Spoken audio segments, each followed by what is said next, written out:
जाए कि वो मुझे तो बहुत बड़ी बात मिल गई, बहुत बड़ी वस्तु मिल गई। छोटा न समझो नाम को, इतना बड़ा अंकुश होता है और विशाल मत वाले गजराज को घुटनों के बल लाने के लिए पर्याप्त है। एक अंकुश मारे घुटने टेक देगा, जैसा कहेगा महावत वैसे चलना पड़ेगा। ये नाम अंकुश है, ये काल को भी घुटने में ले आवे, ऐसा अंकुश है नाम। देखने को लगता है राधा, देखने को लगता है कृष्ण, मत वाले काल को भी अधीन कर। समुझ जियाए शरण ते डरत ना काल डर, जिए काल वश ना पड़े। जीवित है लेकिन काल के अधीन नहीं, यह नाम का चमत्कार है। विश्वास मानो। जल में घर्षण शक्ति से बिजली पैदा हो जाती है, नाम जिह्वा पे चलेगा तो ऐसी बिजली पैदा होगी कि लोक लोकांतर में कोई तुम्हें परास्त नहीं कर सकता। पर करो ना, नाम जप करो, जिह्वा से निरंतर नाम रटो। मारे घूम रहे हैं दुख निवृत्ति के लिए, कुछ नहीं होना। यदि नाम नहीं है तो थोड़ी देर के लिए ओस चाटने से थोड़ा तो गीलापन लगा, लेकिन प्यास नहीं बुझनी। ये प्रभु के चरणारविंद की शीतल धारा, भक्ति की छोड़कर, नाम की छोड़ करके अन्य साधन रूपी ओस कण चाटने से प्यास नहीं बुझेगी। राम राम राम जी जौलो तू न जपी है, तौलो तू कहूं जाए तिहू ताप तपी है। सुरसर तीर बिन नीर दुख पाई है, सुर तर उतरे तो ही दारिद्र सताई है। गोस्वामी जी ने महामहिम नाम की महिमा प्रकट। कहीं भी भाग के जा तू कहां जाएगा, कोई तेरा दुख निवृत्ति का उपाय नहीं, क्योंकि जिससे तू दुख निवृत्ति चाहता वो भी काल से तो भयभीत ही है। जो काल को भयभीत कर दे वो है भगवान नाम। ले लो, प्रभु के नाम का आश्रय ले लो, प्रभु के नाम का निरंतर जप करो। जो पुरुष श्रद्धा और विश्वास पूर्वक ये बात सुने और इसे जीवन में उतारे, तो चाहे जितने पातक हो गए उसे और कोई प्रायश्चित करने की जरूरत नहीं।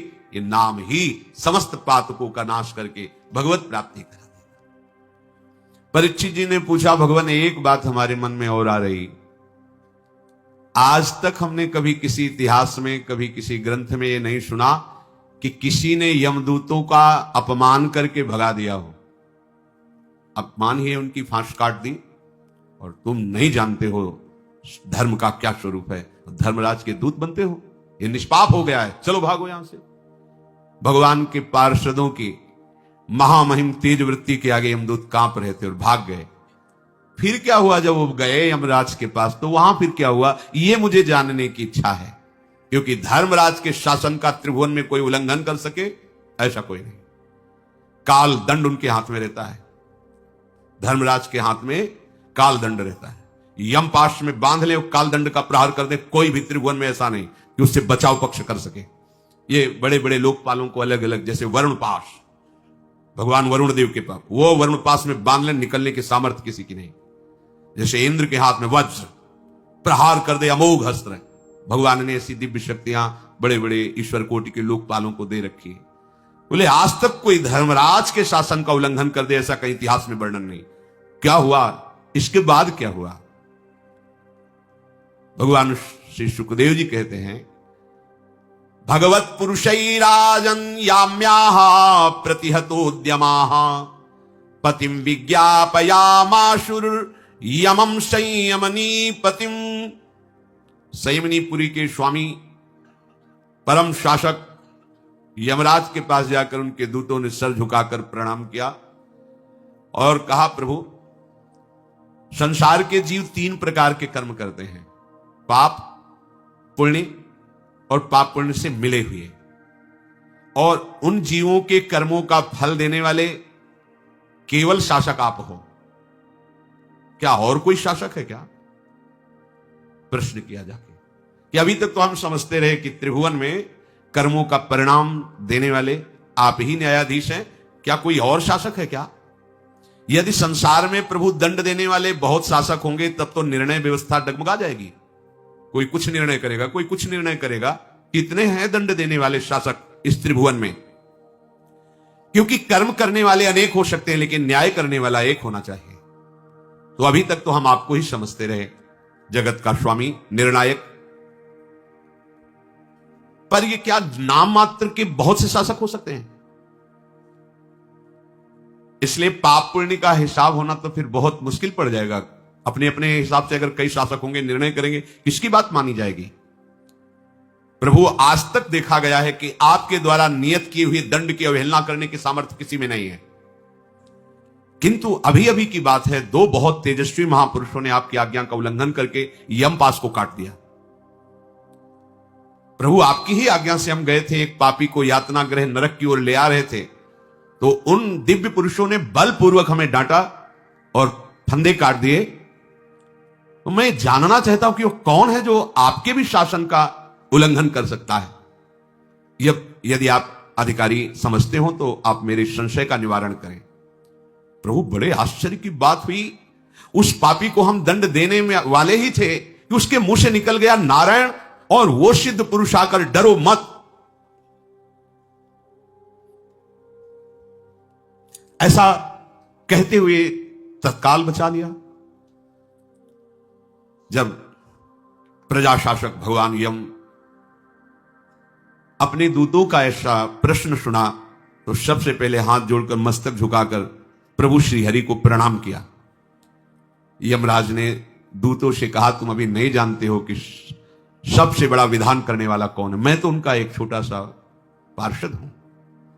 परो मदन्यो जगतस्तस्तु खश्च प्रोतम प्रोतम पटवद्यत्र विश्वम यदंसतोष्य स्थिति जन्म नाशा नश्योत वद यस्य वसे चलोकः यो नाम भिर्वाति जनान् निजायाम बधनाति तन्त्यामिव दाम भिर्गाः यस्मै बलिम तैमे नाम कर्म निबंध बद्धाश्चकिता वहंती। दूतो, मेरे जैसे तो बहुत स्वामी हैं, अलग अलग लोकपाल, लेकिन हम सबका एक स्वामी है, जगन्नियंता भगवान श्री कृष्ण श्री हरि। उन्हीं से संपूर्ण जगत सूत में वस्त्र के समान ओतप्रोत है।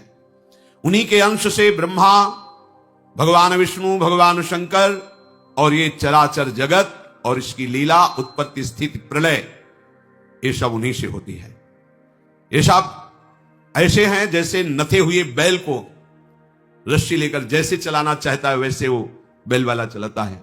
ऐसे ही हम सब नथे हुए, जैसा हरि चाहते हैं वैसा ही हम चलते हैं। मेरे प्यारे दूतों, जैसे किसान अपने बैलों को पहले छोटी छोटी रस्सियों से नाथता है, फिर बड़ी रस्सी से बांध करके चलाता है, ऐसे जगदीश्वर भगवान वर्णाश्रम नाम की छोटी छोटी धर्म की रस्सियों से और वेदवाणी रूपी बड़ी रस्सी से हम सबको बांध कर चला रहे। सारे जीव सब कर्म बंधन से बंधे हुए भयभीत रहते हैं और सब उन्हीं की आज्ञा पालन करने के लिए हम लोग तत्पर रहते हैं प्रतिपल।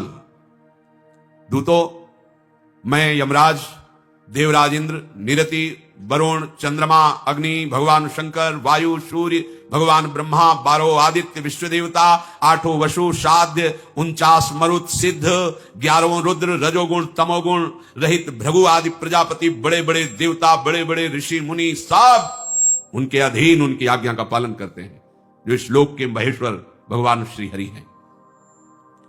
प्रभु कब क्या किस रूप में करना चाहते इस बात को कोई नहीं जानता, जिसको वो जना देते वही जान पाता है। जिस प्रकार घटपट आदि रूपवान पदार्थ अपने प्रकाशक नेत्र को नहीं देख सकते, वैसे ही सबके अंतःकरण में भगवान विराजमान हैं, पर कोई देख नहीं सकता।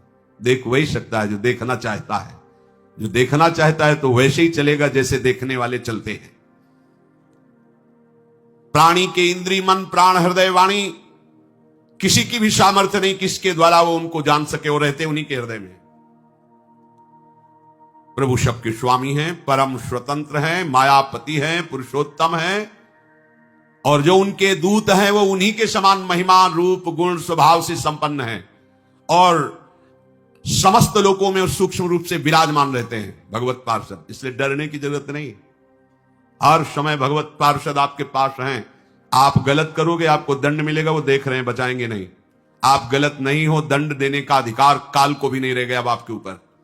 अगर आप भक्त हैं, आप अपराध करते हैं, तो अपराध मोचन के लिए आपको दंड दिया जा रहा है, और वो देख रहे हैं कि आप पिट रहे हो, आप गाली खा रहे हो, क्योंकि देख रहे हैं आपने ऐसा कर्म किया है, उसको भोग लो, पवित्र होकर भगवान के पास पहुंचो, अन्यथा कोई तुम्हारे एक रोम को भी नहीं उखाड़ सकता, कोई तुम्हें किसी भी तरह की चोट नहीं पहुंचा सकता, क्योंकि हर समय हरि पार्षद विराजमान है। ये भगवान श्री हरि के देवताओं के द्वारा, हम लोगों के द्वारा भी पूजित पार्षद हैं। इनका दर्शन बड़ा दुर्लभ है। ये सदैव हरिनाम जापक, ध्यान से सुनना, ये सदैव हरिनाम जापक जनों को शत्रुओं से, मुझ यम से, अग्नि से, विपत्ति से, बड़े बड़े भय से सदैव बचाते रहते हैं। अपने लोग गए, बच गए, अपनी चतुराई से बच गए, या अमुक ने बचा, अमुक नहीं, भगवत पार्षदों ने बचा दिया। जैसे बाई जी को वो अकबर का भांजा छल करके बुलवा लिया मथुरा, 2 वैश्याओं को साधु वेश में भेजकर, गंगा यमुना बाई जी के चरित्र में आता है, करमैती जी के चरित्र में आता है। उन्होंने सामने से देखा कि दोष भाव से युक्त है, महापुरुष थे। भाई गंदी दृष्टि मत करना, ये शरीर प्रभु को अर्पित है, अगर गंदी दृष्टि से देखा तो तुम नष्ट हो जाओगे। उसको क्या पता भागवतिक महापुरुषों के वचनों की आंतरिक वृत्तियों का। आगे बढ़ा, आंख मूंद लिया, श्री हरिवंश, श्री हरिवंश, श्री हरिवंश। वो तो अपनी कुटिया में आ गई और उसकी दुर्दशा हो गई। हर समय भगवत पार्षद विराजमान। आज तक कहीं ऐसा नहीं सुनने को मिला कि महाभागवत मीरा जी बड़ी बड़ी जो कहीं किसी ने, क्यों, हर समय वो सुरक्षित है भगवत पार्षदों से। अब आप भगवत भाव का नाटक करें, हृदय में मलिनता लेकर विचरें, अपराध करें, तो फिर दंड मिलेगा आपको कि भगवान ने बचाया नहीं। तो भगवान ने स्वतंत्रता दी है, आप आग छूओगे तो आग में जलोगे, चंदन छूओगे शीतलता मिलेगी, पर आप कुछ नहीं छू रहे हो, आपको कोई आग छुआ दे तो चंदन हो जाएगी। ये बात समझना है। आपने कोई अपराध नहीं किया हो, आपको कोई दंड देना चाहे, ऐसा पैदा ही नहीं हुआ। देखो ना, बड़े बड़े महापुरुषों के चरित्रों को देखो। कबीरदास जी को काफिर घोषित करके कि ये राम राम जपते हैं, उनकी मां से पंडितों ने काशी के मित्रता कर ली कि तुम अपने बच्चे को चाहती हो कि तुम्हारा बना रहे। भोली वाली थी, उनका हाँ। बोले चलो बादशाह के पास, और जैसा हम कहें वैसा कहो, तो बादशाह डांट देंगे और वो तुम्हारे पास ही रहने लगेंगे। वो भोली मां चली गई। बादशाह से कहा कि आपके देश में अकाल पड़ जाएगा। क्यों? क्योंकि अधर्म हो रहा है। कबीर राम राम जपते हैं, ऐसा वैसा बड़ा। तो देखो उनकी मां खुद कह रही है, ये काफी और इस्लाम धर्म का शासक था। उसने कहा बंदी बना के लाए जाए। कबीरदास जी को बंदी बना के क्या फर्क पड़ता है भक्तों को, चाहे फूलों की माला पहनाओ या लोहे की जंजीर बांधो। शरीर राग से रहित महापुरुष, उनके लिए तो सब खिलवाड़ है। ले गए, तुम राम नाम जपना बंद करो, ये काफिरों का कार्य है, नहीं तो तुम्हें मृत्यु दंड दिया जाए। उनका ये कोई बंद करना या शुरू करना वाला कार्य थोड़ी है, तो रोम रोम चित्त में रमा हुआ है। मृत्यु क्या होती है, दे दो दंड। वहां कोई दब थोड़ी रहते कि अरे हुजूर, ऐसे भगवान का भक्त एक ही को हुजूर बोलता है। ऐसे बड़ी बड़ी कीले गाड़कर हाथ ऐसे बांध दिए गए, सामने से पक्के स्थान में खोपड़ी से झुका करके मत वाले हाथी को चढ़ाओ, इसके कुचल दो इसको। अब हजारों लोग देख रहे हैं, ऊपर सिंहासन पे बादशाह बैठा हो। हाथी को मार अंकुश, जेवी आगे बढ़ा दो, बबर से चिल्लाकर भागा चिघाड़ के हाथी पीछे। महावत को फिर बादशाह ने कहा क्यों नहीं बढ़ा रहे हो? वो सरकार बड़ा भयंकर शेर बैठा हुआ है, जेवी आगे बढ़ाते हो दहाड़ता है, हाथी पीछे आ जाता है। एक बार और कोशिश करो, कोई शेर नहीं, किसी ने नहीं देखा। फिर अंकुश मारा, फिर दहाड़ करो, भाग पड़ा। भगवान प्रतिपल रक्षा। जैसे प्रहलाद जी को आग में, ऐसे कबीरदास जी को भी लकड़ियों के बीच कुछ नहीं। आपकी तरफ से यदि कोई भूल हो जाती तो हरि आगे खड़े, जानबूझकर भगवत पार्षद रूप रख के गलत आचरण करोगे, फिर कहोगे कि देखो ये भी तो है भगवान के भक्त, बचाया नहीं। देखो आपके छल कपट का आपको दंड मिल रहा है। भगवान कहते मोहि कपट छल छिद्र न भावा। आप सहजता, आपसे गलती बड़ी से बड़ी हो जाएगी, हृदय से लगाए जाओगे, ये मार्ग ऐसा है। चूक हो गई, आपसे गलती हो गई, राहत न प्रभु चित्त चूक किएगी। चूक में और विचार पूर्वक सुख भोग बुद्धि रखकर अधर्म आचरण करने में बड़ा अंतर है। अचानक चूक हो गई, वो खुद जलेगा और प्रभु उसको बचा देंगे। श्री यमराज जी कह रहे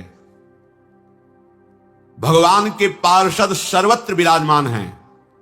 हमारी लाडली जू के चरणारविंद में सब शक्तियां विराजमान हैं। सुदर्शन चक्र, अंकुश, वज्र, जौ, सब एक एक का अपार महामहिम प्रभाव और स्वभाव है। ये सब जो गोरे चरणारविंद के आश्रित रहते हैं, तो पहली बात तो स्वयं लालजू का वो बहुत प्रिय होता है। लालजू बहुत प्यार करते हैं जो लाडली जू के आश्रित जन हैं।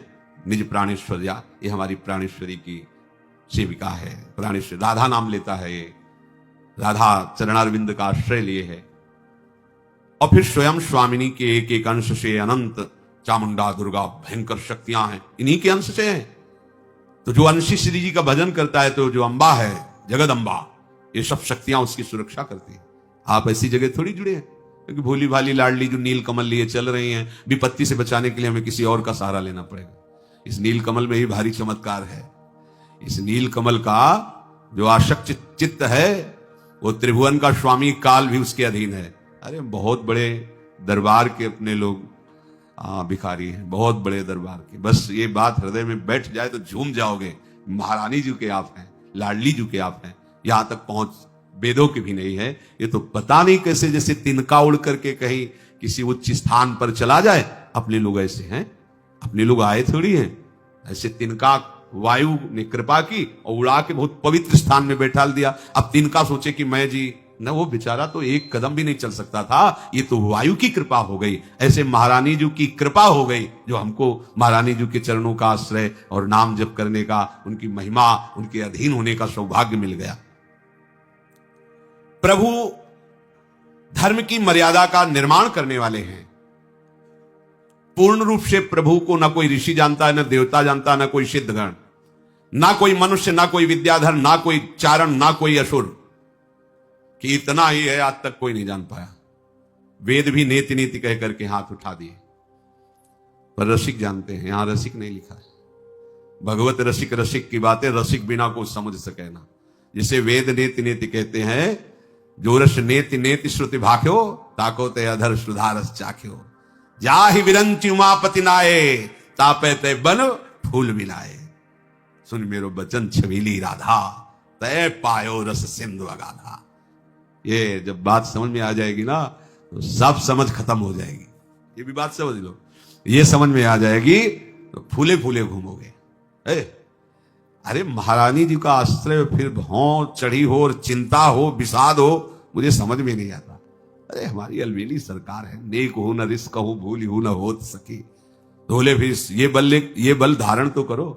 इस बल से थोड़ी कोई पापाचरण होता है।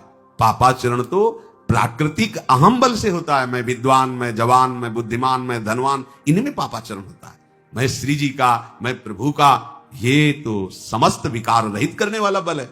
ऐसा थोड़ी कि प्रभु के बल का अभिमानी कहीं विकारों में, नहीं नहीं नहीं, ऐसा कभी नहीं पाया जाएगा। जहां कहीं विकार होते हैं, अहंकार के कारण होते हैं। ये अहम सिद्ध शुद्ध परम सच्चिदानंदमय हम श्री श्यामा जी के, ये सिद्ध है। जब हम प्रकृति के संबंध से अहंकार करते हैं तो विकारी होता है, शब्द पकड़ लो। जब हम परमात्मा संबंध से हम में, वो शुद्ध ब्रह्म होता है, वो निर्विकार होता है। फिर कोई नहीं जान सकता। भगवान जितना जिसको जना देते उतने ही जान पाता है। अर्जुन जी के होश उड़ गए। जब वो ब्राह्मण के पुत्र पधार जाते थे तो आकर के द्वारिकाधीश के पास ऐसे शव रख देता बच्चों का और कहता कि ये तो बड़ा अनर्थ हो रहा है कि ऐसे धर्मात्मा राजा के राज्य में भी अल्प अवस्था में मृत्यु हो रही है। मेरे बालकों की मृत्यु में कोई बचा नहीं पा रहा। अर्जुन जी वहां बैठे थे। उनका, ए ब्राह्मण, मैं अर्जुन हूं, गांडीव धनुषधारी। मैं देखता हूं मृत्यु अब तुम्हारे बालक को कैसे ले जाएगी। मृत्यु की भी ताकत नहीं कि अब तुम्हारे बालक को छू सके। अरे बोले बातें मत बनाओ। जहां श्री कृष्ण बलराम नहीं बचा पाए वहां तुम क्या? बोले मैं श्री कृष्ण बलराम नहीं हूं, मैं अर्जुन हूं। प्रतिज्ञा करता हूं यदि तुम्हारे बालक की रक्षा न कर पाया तो सबके बीच में चिता की लकड़ियों में जिंदा भस्म हो जाऊंगा। जय हो गांडीव धनुषधारी अर्जुन। चूक हो जाती बड़े बड़ों से है। इसको अगर हम मंडन के भाव से लें तो उन्होंने कहा मैं श्री कृष्ण बलराम नहीं, उनका दास हूं, जो स्वामी के बल से मैं सब कुछ कर सकता हूं। अगर खंडन के भाव से लें अगर मैं श्री कृष्ण बलराम नहीं, मैं गांडीव धनुषधारी अर्जुन हूं, ये नहीं बचा पाए पर मैं बचाऊंगा। दोनों भाव अगर श्रद्धा की तरफ बढ़ते हैं तो ये भाव पुष्ट होता है कि मैं श्री कृष्ण बलराम नहीं, उनका दास हूं। जो प्रभु भी नहीं कर सकते वो दास कर सकता है। ऐसा ही हुआ। जब प्रसव का समय आया, वो दौड़ कर आया और कहा रक्षा कीजिए। अर्जुन जी गए, आचमन किया, भगवान का स्मरण किया और दिव्य बाणों से बांध दिया। वायु भी प्रवेश करेगी तो अर्जुन की आज्ञा से। अब पहले तो था कि प्राण निकल जाते थे, 100 मिल जाता था। अब की बालक हुआ 100 भी नहीं मिला। अब तो ब्राह्मण कहने लगा, बड़े गांडीव धनुषधारी बनते थे, कहते थे मैं श्री कृष्ण बलराम नहीं हुआ। अब तो बोले फिर मैं कुछ क्षण दीजिए। अभी तत्काल अंतर्ध्यान होकर के यमपुरी में गए, आदेश किया। बोले नहीं, यहां नहीं आया। स्वर्ग गए, बड़े बड़े लोकों में गए। कहां है ब्राह्मण बालक? आए और चिता लगाने लगे। प्रभु ने कहा ऐसा क्यों कर रहे हो? तुम्हारे जैसे महावीर को उचित नहीं। बोले किसी काम का प्रभु नहीं। ये बात है। अब प्रभु साहब ये गांडीव धरा रह गया, दिव्य मंत्र रखे गए, योग की सिद्धियां जिनके बल से लोक लोकांत किसी लोक में नहीं। प्रभु ने कहा अपने को निराश मत करो, अभी तुम्हारा पावर हम है। चलो बैठो। दारुक को बुलाया, प्रभु और अर्जुन बैठे। चलो दारुक चलो, दिव्य भगवान का दिव्य रथ है। आकाश में, अग्नि में, पाताल में, चराचर जगत में जहां भी घोर जलराशि को चीरते हुए अंधकार, जहां अर्जुन भी योग के द्वारा नहीं पहुंच पाए थे, गए। दिव्य प्रकाश, दिव्य महल, उसमें अंतर में देखा भगवान श्याम घन भूमा पुरुष मंद मुस्कान करते हुए विराज। अर्जुन ने देखा बगल में श्याम सुंदर, सामने श्याम सुंदर। भगवान के प्रणाम करो, भगवान भूमा पुरुष है। भगवान भी प्रणाम कर।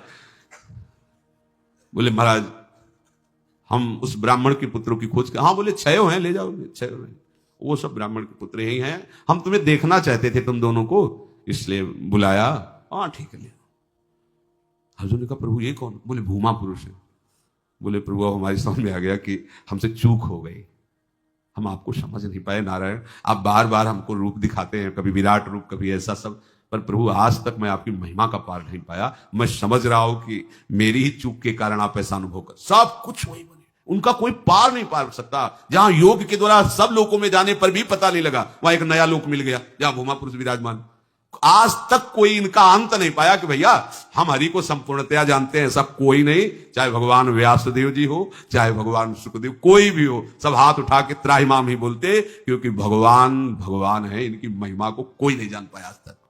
ऐसे प्रभु की महिमा इतनी भी बकाया नहीं रह जाएगी, समग्र रूप से जान जाओगे यदि नाम जप करोगे, समग्र रूप से। क्योंकि भगवान जब आते हैं तो अधूरे नहीं आते।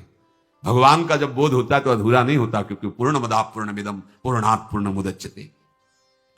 तो कोई भी ऋषि मुनि देवता सिद्ध मनुष्य विद्याधर चारण असुर कोई पूर्ण रूप से भगवान को नहीं जान सकता। जिसे भगवान जितना जना दिए। और जब भगवान परशुराम जी के रूप में अवतरित हुए तो भगवान के ही अवतार हैं। जय परशुराम। त्रिभुवन में कोई सामने खड़ा होने वाला नहीं। अगर फरसा लेके प्रणाम करने वाले राजा की तरफ भी देख लिया तो बस वो समझ जाता था कि बस अंतिम श्वास है हमारी। अगर वो प्रसन्न मुद्रा में देखते थे तो उसको लगता था वंश का विनाश निश्चित, प्रसन्न मुद्रा में। और अगर कहीं रुद्र दृष्टि तो सवाल है। 21 बार पूरे भूमंडल में पहाड़ लगा दिया काट काट करके असुर स्वभाव वाले राजाओं का। अरे भयंकर रूप। जय भगवान परशुराम। और जब भगवान राम जी के सामने महाराज पधारते हैं, वही फरसा है, वही परशुराम जी है, वही बल विक्रम है। जहां वो थोड़ा जनक किसने मेरे गुरु शिव का ये अजगो खंडन किया, किसकी इतनी सामर्थ्य। अब जनक जी तो कांप रहे हैं कि इतने शुभ अवसर में आशीर्वाद देना चाहिए। इन महाराज का यहां पदार्पण मतलब विनाश लीला निश्चित होगी, उनका स्वभाव ऐसे। लक्ष्मण जी धीरे से कह देते कि महाराज महाराज आपको इतना गुस्सा उचित नहीं है। अरे समझाओ विश्वामित्र जी मैं कौन हूं। पर प्रभु मुझे परिचय है आपका। आपने इसी फरसे से अपने माता के गला को काटा है, भाइयों के गले को काटा है। पता है आपकी वीरता। कोई परशुराम जी को ऐसा उत्तर दे सकता? जरा जरा सी बात में जरा। जहां वो गुस्सा होते भगवान राम जी हाथ जोड़कर नाथ बोले तू मीठे मीठे वचन बोलकर मेरे हृदय को शीतल, ये आग लगा देता है। ये तो आग लगा, तू बहुत अमृत में वचन। बोले नाथ आप जानना चाहते हैं कि धनुष तोड़ने वाला कौन? क्योंकि जनक जी से कहा था वो सभा से अलग हो जाए, नहीं पूरी सभा मारी जाएगी। तो नाथ ये सामर्थ्य तो किसी आपके विशिष्ट सेवक में, सेवक और हमारा अपराध करे, नहीं, ये तो वैरी का काम है। सेवक का नहीं, मुझसे युद्ध करे। जिसने हमारे गुरु के धनुष अजगव का खंडन किया वो मुझसे युद्ध करे। महाराज, हम रघुवंशी हैं, भगवान श्री राम अगर काल भी ललकार दे तो कदम पीछे नहीं हटाते। पर हम आपको प्रणाम करते हैं और आपसे बार बार यही कहते हैं कि अगर आपको लगता है कि अपराध किया है तो दंड दे दीजिए, क्षमा दे दीजिए, क्योंकि आपसे जो भयभीत हो जाए वही अभय पद को प्राप्त हो। परशुराम जी की बुद्धि शब्द पे गई कि काल भी सामने खड़ा हो तो रघुवंशी कदम पीछे नहीं डालते, और जो आपसे भयभीत हो जाए वो अभय हो। बोले इतनी चतुरता पूर्वक अपना परिचय तो केवल भगवान दे सकते हैं। दुर्गा सुनो, मेरे पास भगवान श्री हरि का धनुष है, अगर इसमें प्रत्यंचा चढ़ा दो तो मेरा एक संशय वो दूर हो जाए। जो आज्ञा भगवान, मैं तो दास हूं आपका। ऐसे धनुष देना चाहा तो अपने आप धनुष भगवान के हाथ में चल पहुंच गया और लेत चाप आप ही चढ़ गए हो। ओह, अरे मैं भूल गया, ये तो मेरे साक्षात श्री चरणों में गिरे ऐसे। हेलो, अब क्या तुम समझोगे? वही परशुराम है, वही राम है। भगवान की लीला, भगवान की महिमा, भगवान का स्वरूप, भगवान का ज्ञान, भगवान की भक्ति, भगवान के भक्त कोई पार नहीं पा सकता। क्या करे? बस सर झुका करके और नाम जप करे तो भगवान को प्राप्त हो जाएगा। कोई चाहे जितना ज्ञान हो वो अधूरा ही रहता है, क्योंकि असीम अगाध अनंत समुद्र है ज्ञान के। भगवान कैसे कोई पार पा सकता है? ये कह रहे हैं यमराज जी, कोई नहीं जान पाता। जिसको जितना जना देते वो, जैसे महापुरुषों ने कहा कि हे भगवान, मच्छर भी आकाश में उड़ता है, गरुड़ भी आकाश में उड़ते हैं, पर आज तक दोनों था नहीं पा पाए। ऐसे ही अपनी अपनी बुद्धि के अनुसार सब भगवती यश का गान करते हैं, पर अनंत ज्ञान समुद्र, अनंत लीला समुद्र भगवान की कोई था आज तक नहीं प्राप्त कर